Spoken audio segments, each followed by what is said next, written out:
So welcome everyone. My name is Angela Brand. My pronouns are she, her. I am with the CARE TA Center. I will be your moderator and facilitator for today's panel. So without further ado, we'll get into our session today. So you see our presenters here with me are Lexi Fenton, Ashley Bradshaw, and Margaret Ledesma. We'll be discussing a series of panel questions. So we're here today, our learning objectives are here on the screen, to share experiences about providing crisis care for children, youth, and young adults, to learn about collaboration across child and youth serving agencies and entities regarding crisis care at the county level, and to discuss the impact of the pandemic and other challenges on children, youth, and young adults. So with that, before we get into our panel questions, I'd like to bring our presenters on for just a moment to provide some brief introductions. And we'll go ahead and start with Ashley. Hi, I'm Ashley Bradshaw. I'm a mental health clinician. I work for Humboldt County. I work for Department of Human and Services, so DHHS. I work also, that's our umbrella, but the agency I work for is called Humboldt Bridges to Success. So we're a county school collaborative. I respond to crises in school. We do short-term triage services, short-term counseling. We're the middleman that pretty much gets everyone connected to services, but also responds to crises as they happen. And I serve 21 different schools. And that's a little bit about me. I'm also a mom. I've lived here for about 16 years. I'm originally from LA, and nice to meet everybody. I'm happy to see all your faces. Thanks, Ashley. We'll go ahead and turn it over to Lexi. Hi, everyone. Thanks for having me today. I'm a unit supervisor with Youth and Family Services in Marin County. So I am a supervisor in the Children's Mental Health Department, but more specifically, I supervise in our Youth Empowerment Services team. And that's our full service partnership that functions much like a wraparound team, where we're serving the most acute clients in our entire children's mental health system. So kids with frequent hospitalizations, a lot of suicidality, interactions with the legal system or child welfare. And we have a team of 5 bicultural bilingual clinicians. And personally, I'm not a mom, I'm a dog mom. And I live in the Bay Area, and I have been a part of Marin County for 3.5 years. And I'm excited to share about what's going on over in Marin. Great. Thank you, Lexi. And Margaret. Good afternoon.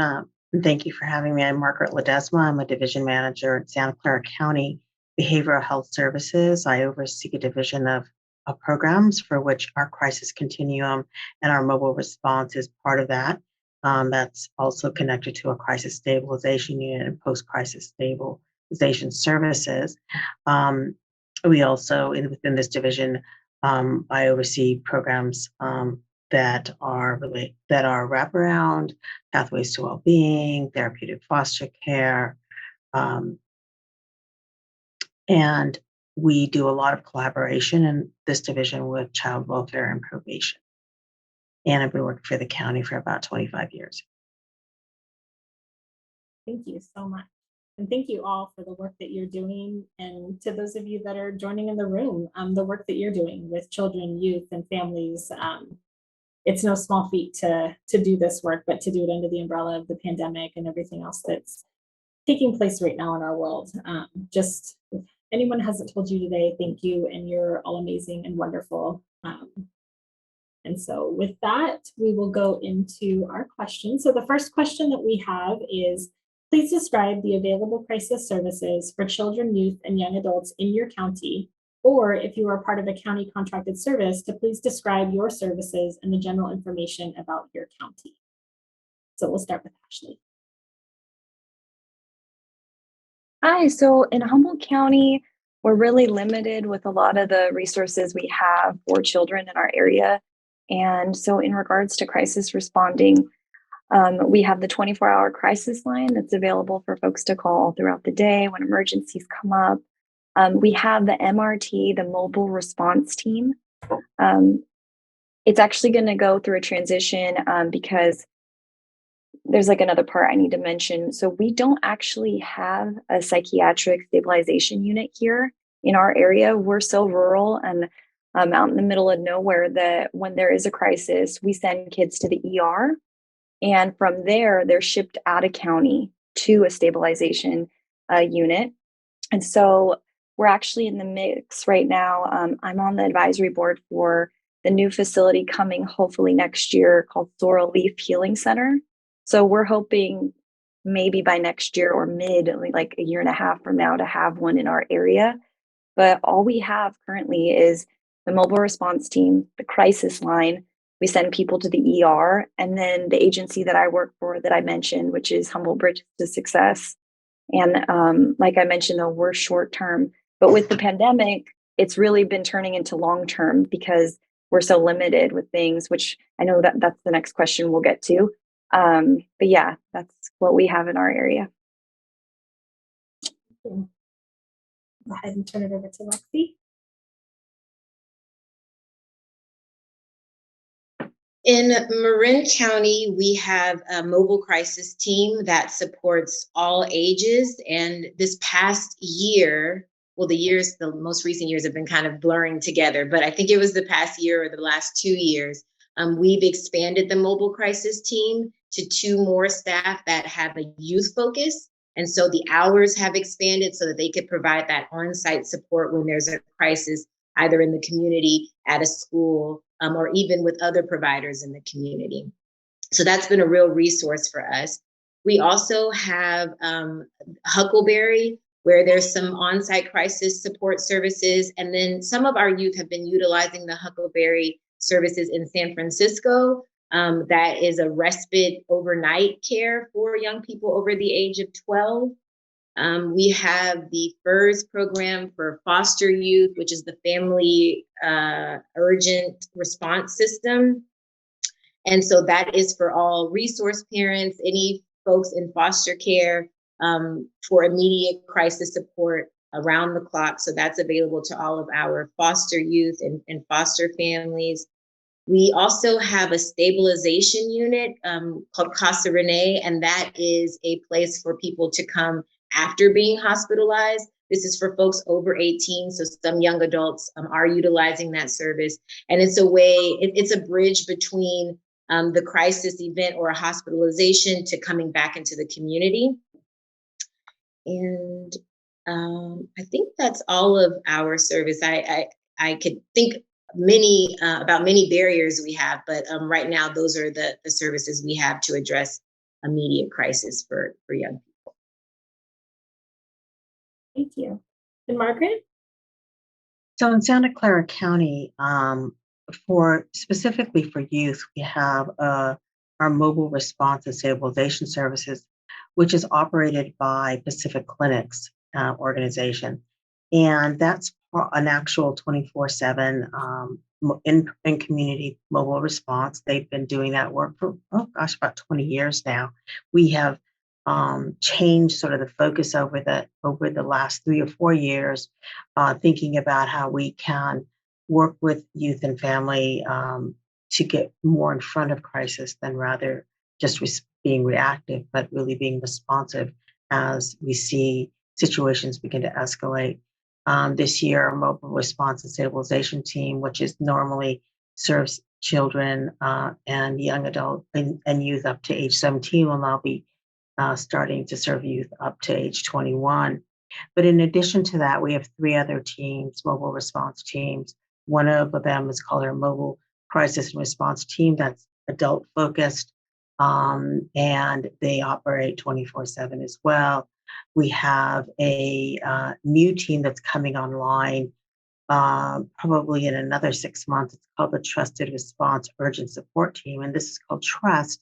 And for anybody that's familiar with the CAHOOTS model, this is a model that was designed with and by community to respond to young adults and adults that are needing support, but not needing a law enforcement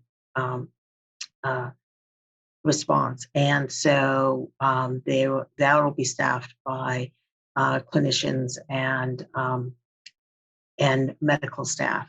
And I should just say that our mobile response team for adults does have law enforcement connection to it. They do a co-response, but our mobile response for youth has always been a therapeutic team, which is a clinician and a paraprofessional or two clinicians. And so we're very fortunate to have that. We have on both adult and kids side crisis stabilization units, and we have urgent care as well. That's not 24/7, but that is 7 days a week. The crisis stabilization units are 24/7, and they are on the kid side, they're LPS receiving center. On the adult side, they're voluntary.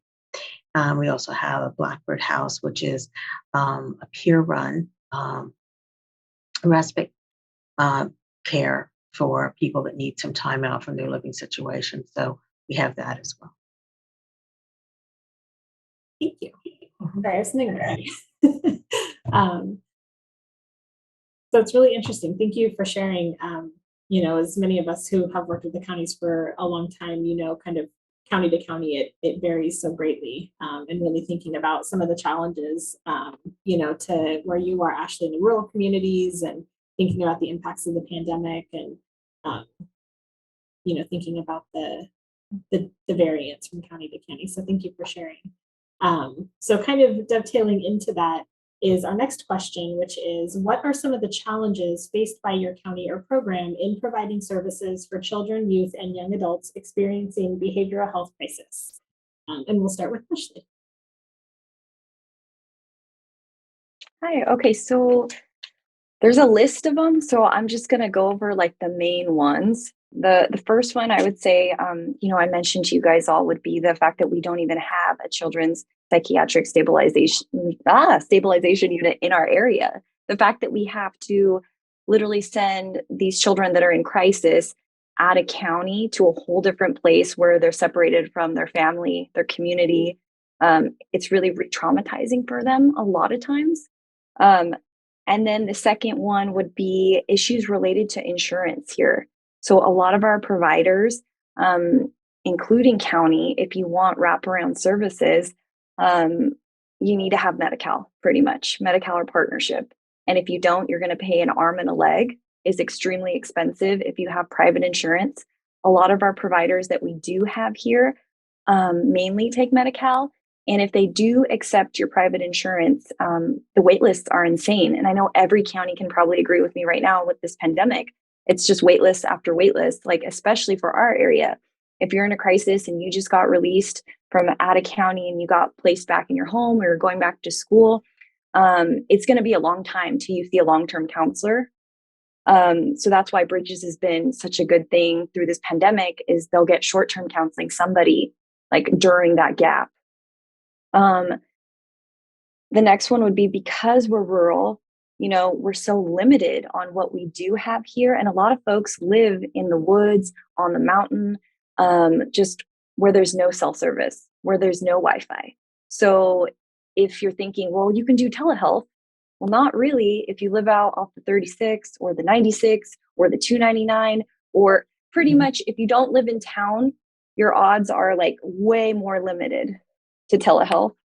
The next one, also with limited clinicians, is we don't really have a whole lot of diverse clinicians. We got very limited LGBTQ plus clinicians here. We're limited bilingual counselors. I think we have 3, and the waitlists are insane. We need more preventative care programs here, because we barely have any of those. We're very limited on services before people go and have crises that are young. It's like when people finally lose it and attempt suicide, then we can give them services. But before then, we barely have anything. There's close to nothing. It's very, very limited. Those are the main ones that I wanted to bring up. Yeah. Thank you. It's a lot to think about, that lack of access for folks that want a provider that looks like them and speaks their language. We hear a lot about the digital divide and how that's impacting folks who may not have access because of geographical constraints or economic constraints. So a lot to consider there. Thank you. Lexi, how about you? I would echo a lot of what Ashley said. I would also say that since the pandemic, the need has increased drastically. And so, and our workforce has shifted and decreased. So the need is greater, and then the workforce has decreased. So that's, we don't always have the staffing for all of the need. And Marin County is unique. We're a smaller county, but we have 23 different school districts. And so that makes it really hard to partner with all of the schools because there's just so many school districts, and each school district has different resources and different ways that they want to respond to crises and supports for children. And so it makes it difficult to collaborate across 23 different school districts. And then we also have some rural communities that we have difficulty serving. They're very far away from most of our central offices. So even having the folks come to the office, that there's transportation barriers with that. And then those remote communities also have limited Wi-Fi, and so that's always not an option. So that really makes it hard to get in that community. We are doing some things to address that, like having some satellite offices that are closer to those communities or more embedded in those communities. And then Marin also has some work to do in terms of repairing the trust with other communities. So there have been some communities where they're not remote, but we have a history of underserving them. And so rebuilding that trust to get folks to come in and want to receive the services is work that we're doing. And that creates a barrier because we can't serve folks who don't see how we can be of value to them. Such an important point. Trust is such a critical component of what we're all doing. And definitely with committees, with communities where folks are rebuilding or establishing their trust. That's a very delicate process that doesn't happen overnight. So thank you for sharing that. Margaret, we'll move to you. So when thinking about the challenges, and I want to acknowledge what a different place, Santa Clara County is a much larger county. They don't have the same geographical challenges. We have wide support from our Board of Supervisors on our work. I'm not saying the other counties don't, but it's just it's a different experience. And yet we share some similar challenges. One of them is for on thinking about our mobile response. So this is on the kids side. We respond to anybody that calls. So about 50% of our callers have commercial insurance, but linking them to those commercial insurance plans post-crisis is very challenging because, both as Ashley and Lexi stated, the wait lists are very long. So that's pretty impactful. Another thing that's hard for us is that we don't have an inpatient unit for our kids. So about 70% of the kids that our youth program sees our mobile response to crisis, they divert, meaning they don't write a 5150 or a hold. But for that 30%, they go into our crisis stabilization unit, and there they also get diverted. But if they need to go into inpatient hospital, we don't run our own inpatient hospital, so we contract out. And often we're just waiting for beds to open up. And, we're grateful that we have our crisis stabilization unit, so we don't have as many kids in the emergency departments, but we do have kids waiting we're supposed to be 23:59, meaning 23 hours and 59 minutes is the length of time, and we have kids waiting much longer than that. So we're in competition of that. I mean, we are looking at building our own inpatient unit, but that won't be to 2025. So in the beginning, for right now, we still struggle with that. And then, of course, we have a similar but different problem with that. Santa Clara County is a very large geographic area, probably not as large as Humboldt, but it's about 70 miles north to south. And so people are working again. So during the pandemic, our teams were still going out in person. And so the commute time was pretty quick.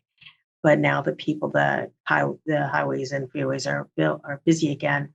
If we get a call, if we have a team that's up in the northern part of the county and it's in southern part of the county, it can take quite a while to get there. And that's been a big complaint of the response time has been a big complaint of the community, is that it is taking too long for us to get to them. We also have the same kind of issues around workforce shortage, meaning that all the teams that I mentioned before all have staffing issues, trying to make sure that we are staffing for 24/7 and able to respond to the need. We've seen about a 20% increase from fiscal year 21 to fiscal year 22. Thank you. Being mindful of time, I'm going to move us to the next question. And I know that touched a little bit on this, just with some of the inherent challenges in your areas. But what are the greatest barriers to stabilization and recovery during behavioral health crises for children, youth, and young adults? We'll go ahead and start with you, Ashley. For us, it would mainly be, I feel like a broken record, but it's true. Like the fact that we just don't even have the services here. We're limited. We don't have it here. And then limited clinicians that we do have. And then, like how I said, the ones we do have, we need more diverse ones here to serve a lot of the youth here. And then insurance would be like the biggest one.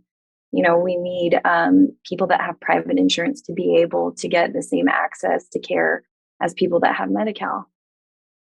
So, yeah. Thank you. Lexi, how about you?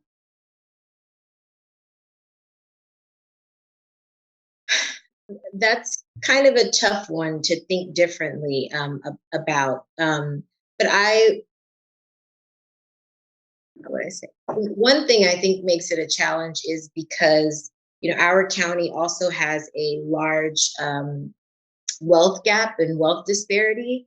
And what we know is that recovery often requires resources. And that doesn't mean funds, but it means time and space. And a lot of our families and young people don't have that. They come home from a hospital and they're instantly thrusted back into the routine of their lives. And so that's sometimes what we're competing with. How do you have a child who was hospitalized and now they need to get to all of these appointments to kind of support their stabilization and recovery. And that's really hard to do around your work schedule or around supporting other children in your home. So I think to try to think of a different thing, that there's probably some ways we can be strategizing around this. But yeah, our families, we're competing with a lot of different factors that prohibit the smoothest recovery at times. That's such an important piece, thinking about that point in time, stabilization, and then all of that support that's needed. And not just for the child, but in terms of the caretaker and the family and everyone that's really circled around that young person, and what that means to do that well. That's a really important point. Thank you. Margaret, we'll go ahead and move to you. I would echo a little bit more about what Lexi had talked about. In our county, we also have a wealth gap. And so while on the youth side, most of our kids are sponsored by Medi-Cal. So we do have a pretty big continuum of services on the outpatient side for both adults and kids. But the other piece to it is that engagement piece, right? Are they interested in the services we have to offer? Have we done enough work on repair around the issues that still for our BIPOC communities are really about, have we done the work we need to do around institutional and structural racism? And I think this is a big question. We have many efforts to do the repair work. I will say that we have, Office of Cultural Competency. We have our LGBTQ Office of Cultural Affairs. We have a really big Office of Supportive Housing. So we have a lot of good strategies and efforts, and there's a lot of values-based work that's moving towards that. But I think that to some extent has that to do with, do they trust the services? And specifically with mobile response for kids, we work very hard at not being law enforcement forward, because we know our kids have had experiences that that have impacted them in ways that have not been helpful. So I think I'll leave it at that, but I think it's a bit about the same. We do have capacity issues as well. Not always the right fit, right time because of capacity issues. Right fit, right time. I think it sounds so simple, but there's so many layers to peel back. And I think that you've all sort of hinted at some of the really significant challenges that a lot of programs and counties are facing that on the surface may seem simple, but when you really think about right place, right time, does that individual feel comfortable? Do they want to engage? Is there someone available that, you know, speaks to them in a way that, they're receptive to it? So a lot of really important things to consider. Thank you. Um, we'll move to the next question, which is what kind of school-based partnerships does your county have in place to support collaboration between schools and service providers? Or if you're a school-based provider, what types of partnerships do you have with community-based organizations serving children, youth, and families? We'll go ahead and start with Ashley. So because we're a school, collaborative with the county and schools, we collaborate and we have to get really creative because a lot of the youth that we're working with, have behavioral issues and don't always want counseling. So we have to for me, I think holistically, okay, so how are we going to serve not just this kid, but the entire family? Not only with basic needs, but also with social emotional stuff. So one of the main ones we partner with is the family resource centers in our area to make sure that people have housing, people have food, people's bills are being paid. And then after that, it's mentorships, sports, art, music, dance. We got to find out what is out there and make sure we have alternatives for kids that maybe might not want to sit down and have a conversation with somebody. But the cool thing is with my position, because I'm mobile and able to meet people in the community or at home or at school, the Bridges program, they allow clinicians to do the short-term counseling. So it's building that rapport, getting kids who have never done counseling to, for instance, I really do a lot of nature therapy because of the pandemic. I want kids out of the house, out of the classroom. So when I do sessions, we're going to the woods, we're going on a hike, or we're going to the beach and we're hanging out, but also these hanging out sessions lead to, them being open-minded to okay, I could talk to another person. I enjoyed hanging out with you several sessions. So with Humboldt County, you have to literally just get really out of the box and eclectic. And we collaborate with a lot of nonprofits. We work with a lot of tribal agencies. So mentorship programs they offer.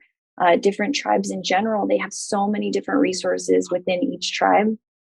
Trying to think, local ranchers here, because there's a lot of land. So people have horses. So getting kids to work with animals if they have no trust in people, you name it, gyms, getting people to start being health conscious and just moving their body. So we get all over the board with private providers, family resource centers, anything and everything that would make somebody feel a little bit better than they did 5 minutes ago, that could open up the door to okay, I liked this, I trusted you, maybe I would consider talking to a professional person. And, so that's what we collaborate with and a lot of pediatricians too. We do a lot of that because I feel like they do the body. And then when they get kids struggling with, suicidal ideation, I'll get a call being hey, we got a kid over here that maybe could use a risk assessment. Or, hey, can we start a referral for this kid? It looks like they don't just have an eating disorder that we're helping them with, but they actually have a lot of suicidal thoughts and body self-image. Can we get them into counseling? So yeah, so all over. And law enforcement, we work closely with law enforcement too, because a lot of the kids that they're arresting or, I don't know, giving tickets to are a lot of our kids. So I think it's important that we build those partnerships to try to get other agencies more open-minded, and seeing these families in a different way instead of, just traditional, they broke the law. It's like there's more to it behind why laws are being broken or why people are doing certain things they're doing. Yeah, absolutely. I mean, I think to Margaret's point, talking about some of the services in Santa Clara and being mindful of the experiences that folks have with law enforcement and how that can shape intervention through crisis. So, and I really love the shout out to the Family Resource Centers. Definitely a great tool in the community and really being open to the idea, thinking about how we can engage with folks that just isn't, mental health or behavioral health or going to see, a therapist or things like that. Really being outside of that box. So really great programs. Thank you. We'll move to Lexi. Well, speaking of those outside of the box supports, Marin County, we have something called the SPAR Center, which is for LGBTQIA plus. I don't know if it's just youth, but I work in the youth department, so that's who we are encouraging to utilize those services. And we have the Felton program called Remind, which is for early onset psychosis, and that's serving folks from 16 to 30. We also have the Center for Domestic Peace, which is for intimate partner violence. They offer groups and some one-on-one sessions. And so those are some of the I think, Medi-Cal beneficiary services.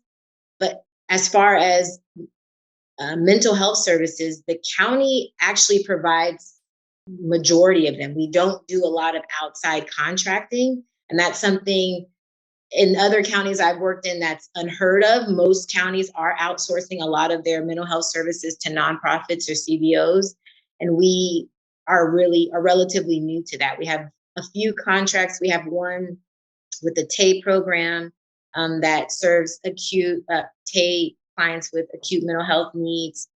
But a lot of our mental health needs are served in-house with the county, and we don't have a lot of resources in that way.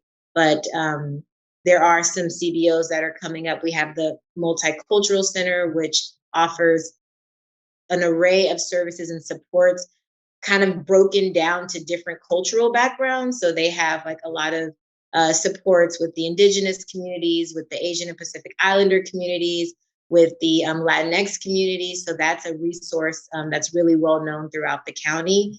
But once we can get these 23 districts kind of consolidated, I think we would really be looking to them and the family resource centers that are embedded in certain school districts. I think that will be a good direction for us. Oh, Margaret, how about you? Well, we do partner with our contract agencies quite a bit on both adults and kids side. We do county operated services as well. I think we have a pretty wide breadth and depth of services, including the FRCs, specialized services for our LGBTQI community. In fact, we have an office of LGBTQI affairs that, does a lot of trainings. So we have that on both adults and kids side. We partner a lot with, we do a lot of programs that are individualized to specific communities, much like what Lexi talked about. So the API community, Latinx community. We're fortunate that because this discussion is around mobile response, we're fortunate that about 45% of our staff that provide that service are Spanish speaking. We have community partners that are committed to hiring staff that look and reflect the community. And so we have threshold languages, but the top two are Vietnamese and Spanish, and we have that in our mobile response units teams. We certainly could use more. And I think the biggest thing for us, because we have many, many services, is the integration of those services. How is it that we come together and do care coordination, and how does mobile response take a role in that?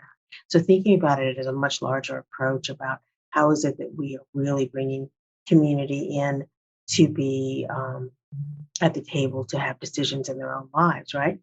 That they are the experts in their lives and that we're invited in, whether it be in a crisis or a time of stabilization, to hear and really develop plans with them, not for them, and really holding that equity lens, right? So really doing the values-based work around that with them, with our mobile response and stabilization as we enter into communities is really key. Thank you. Yeah, I think that's, again, one of those really important highlights, that folks are experts in their own experiences and their own lives, and doing something with them instead of for them, and the outcomes that result in that. So thank you. Being mindful of time, we'll go ahead, we'll move to the next couple of questions. So this one here is, how do race and ethnicity, LGBTQ plus identity, and other demographics impact the experiences of children, youth, and young adults during behavioral health crises? We'll start with you, Ashley. Sure. So I feel like this is like such a large topic. So I'll have to like generalize and say, but like all the things you just mentioned, race, ethnicity, gender, LGBTQ plus identity, demographics, these are all things that, are affecting young people in the sense that these are the things that we're limited in resources to support them in. So because they're not able to be supported in these ways, they end up in crisis.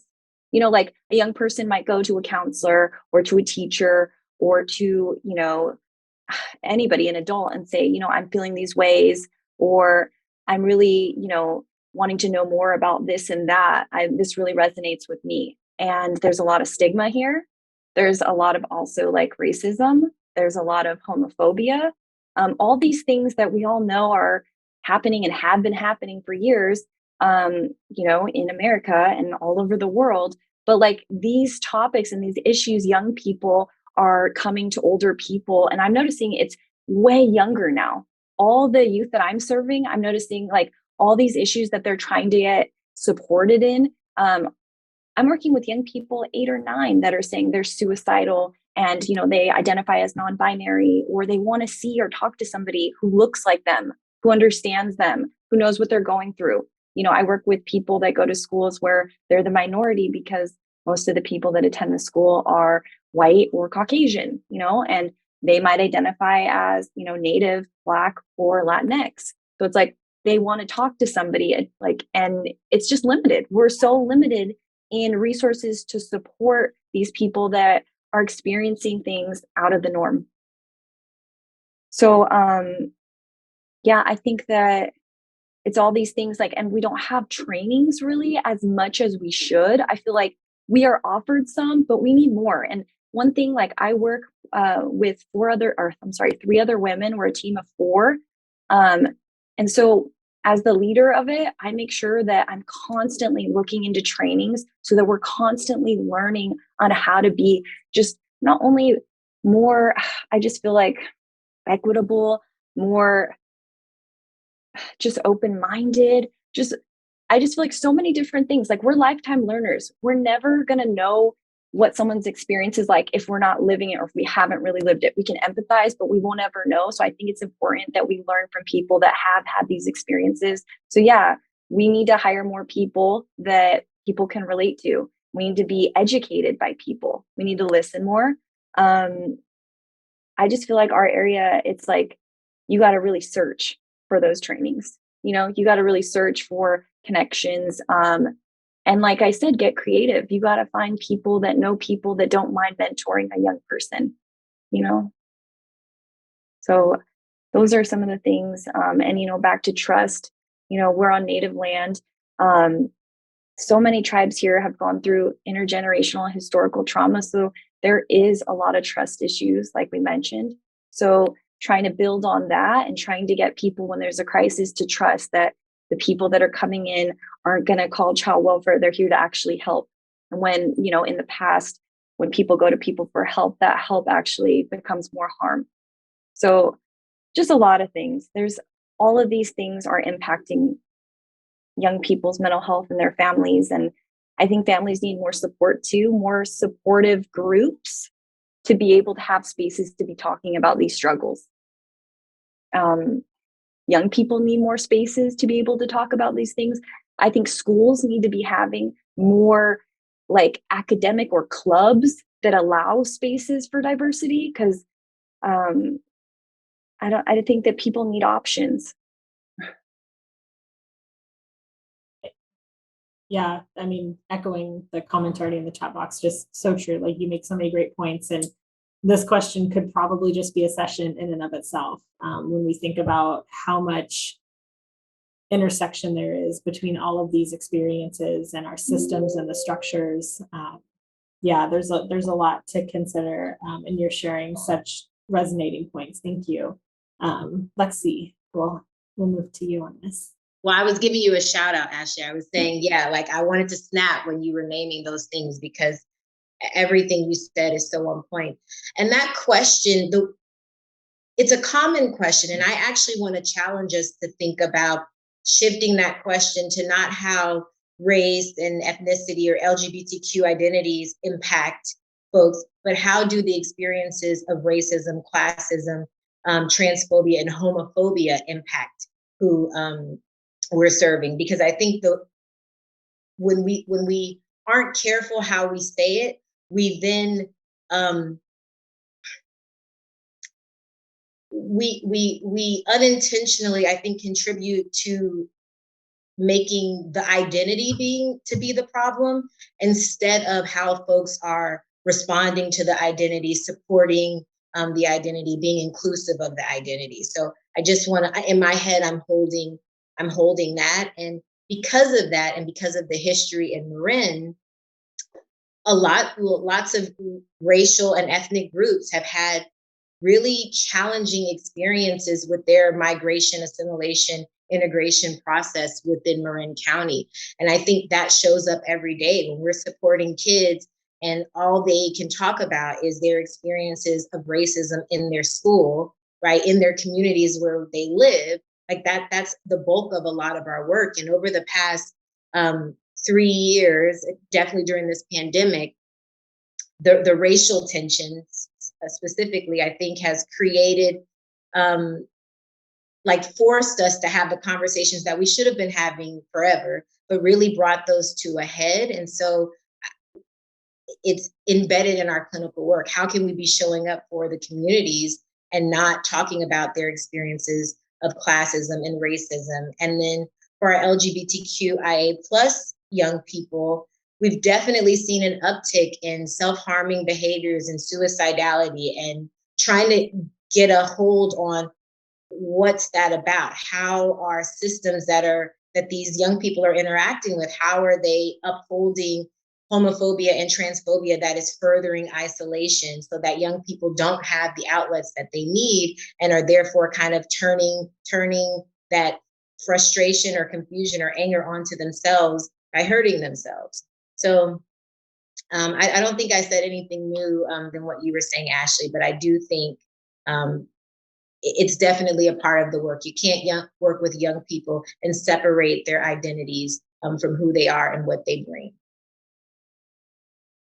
Such an excellent reframing of that. And I really appreciate the context that you put that into. And that's really helpful for us as we're having these conversations, having these events, and even thinking about how to ask those questions. So I really thank you for that. It's such a great point. Margaret, we'll move to you on this one. Well, I certainly want to acknowledge Lexi, your reframe on it. And it really is, for me and for the community we're in service with, it's not a question of their identity. It's a question of what that identity brings for them in terms of resilience and strengths and cultural affirmation. This is the fundamental question of, how we manage this idea around structural racism. So we're here today to talk about mobile response and stabilization services. That's the name of our crisis program for our youth and young adults. And again, we have adult programs. But at the core of our work, it's always going to be values based on how do we understand what it means to do work that shows up with cultural humility? How do we understand the work that shows up with equity and inclusion? What does that really mean? And so we know that our families are stressed, and they're stressed by structural oppression. And it has been really brought to the forefront, right? With the murder of George Floyd, we know that our young people, our BIPOC communities, our LGBTQI community are at higher risk, not because of their identity, because that identity actually has strength in it. It's the way, the response of it, right? So when we're in doing a mobile response, we're going to take that into consideration, how we show up in space, how we hold cultural humility, how we hold the values of equity and inclusion. Those have to be paramount. So part of it is that we have our, both on our county side and the contract side, organizations that are committed to that hire and say, we want folks that look like the community we're serving. We want people to speak this language that they say they want to speak. We don't make that assessment, right? So that's all of that to say is it's an ongoing process. I think that when people are in crisis and we're out there with them, that is all part of it, right? So it doesn't get separated out. And so we build in strategies, right, about how it is that we are going to have an approach with folks that when they're in the greatest need, to hold space for that. But we see them as folks that have strengths. We don't see them from a deficit model. And I think that question 6 is a little bit about the deficit model. And I would agree with Lexi on challenging that conception. I'll leave it at that.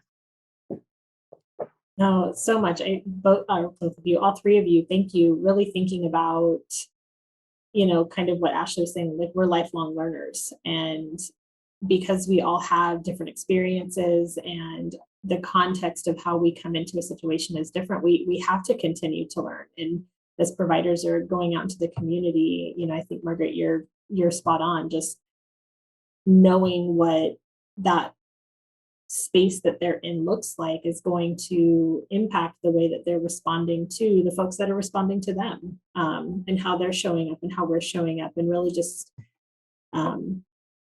always thinking about challenging where we're at and how we're saying it and how we're doing it, even in this space with this question, really thinking about how we're reframing our experiences is so important. And I wish we could just continue to talk about just that. The only thing I would add to that is that it is really a question of privilege and acknowledging privilege, right? Absolutely.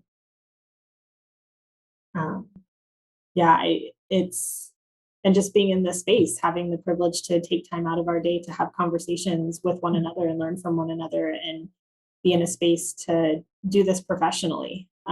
We know a lot of folks are working in the community, just on their own time, just filling in the gaps. And so being mindful of the role that so many folks are playing, not recognized in this landscape, and that are connecting the dots for us and teaching us, and carrying that burden into their space, having to continually educate those that show up that don't know and don't understand. And so just a lot of recognition there. That's really important too. Thank you, Margaret.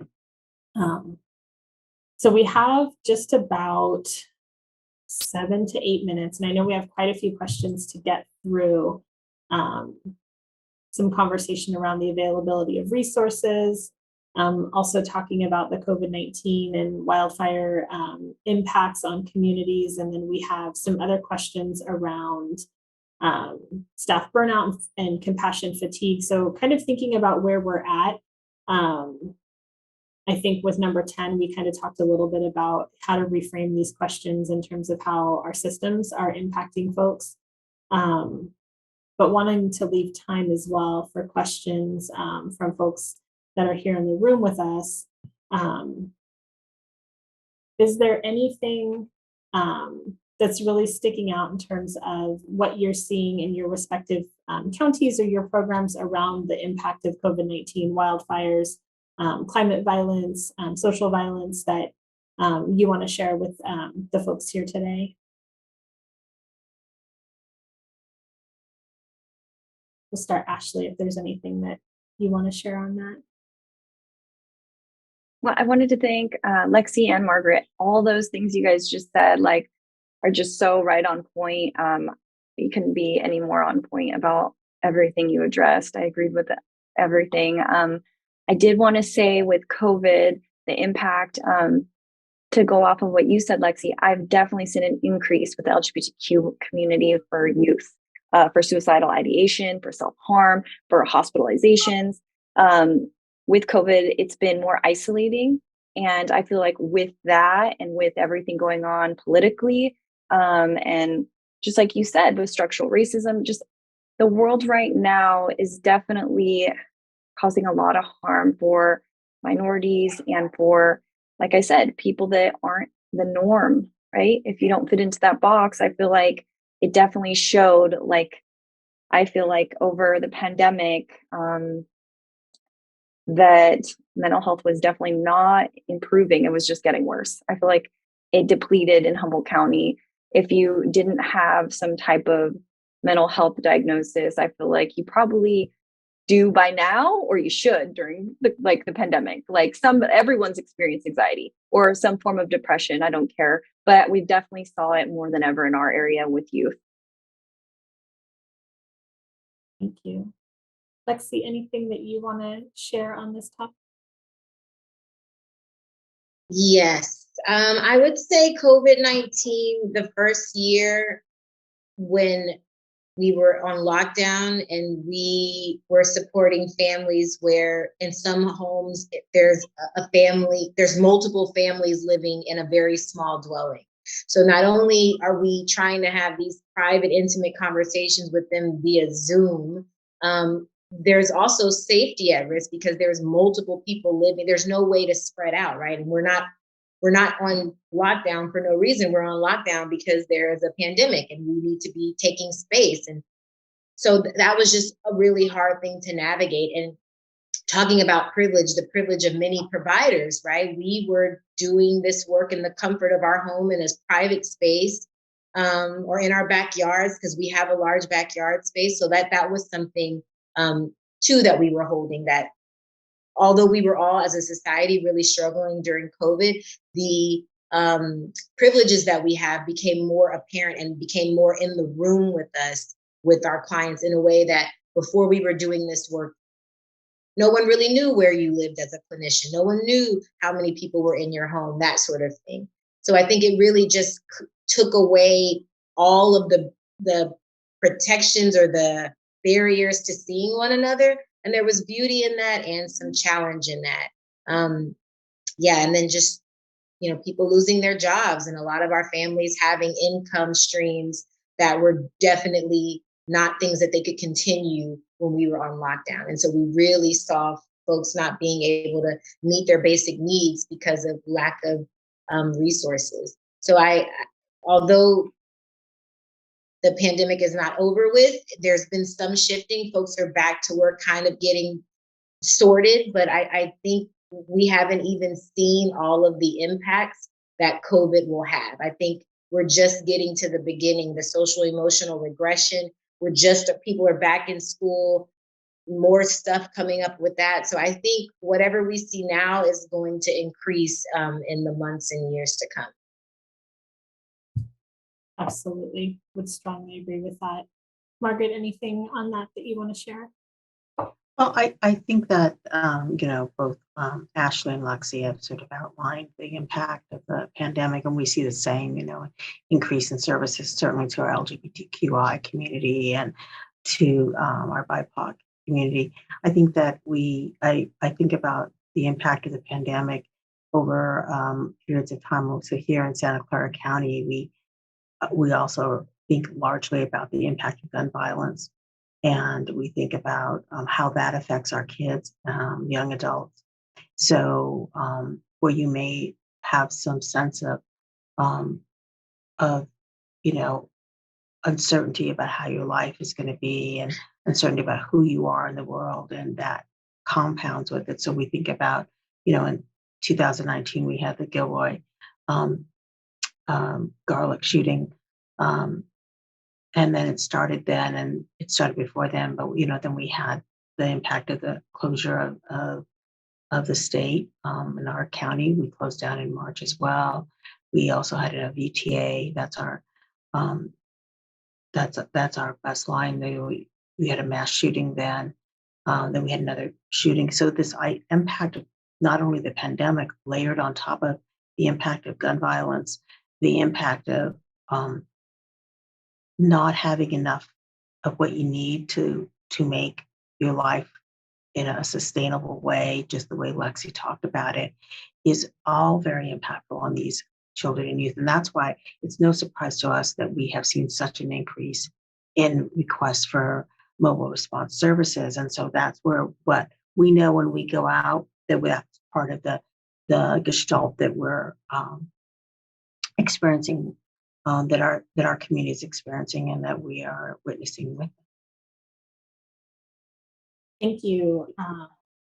Again, yeah, I think this is also, this question might have just been its own panel as well, because I think we learned through COVID, it really exacerbated that valley of privilege for so many, and really highlighted so much in disparity in access to care and how folks were impacted, not just from COVID-19, but from an economic standpoint and educational standpoint, the technology access, health access, just so much to think about, that we're learning. And I agree, Lexi, I think we're just now starting the conversations about what that impact's going to be like. And so I do want to be mindful of time. I know folks are going to be moving out of this session into a brief break before we get into our afternoon sessions. And so Margaret, Lexi, Ashley, I want to thank you so much for your time here today. And I want to just encourage everyone, take a break, stretch, get some water.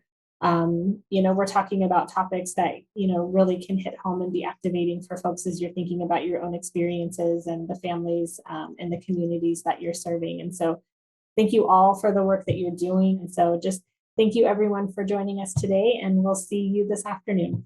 So, thank you, everyone. Thank you. Bye. Thank you, everyone. Take great care.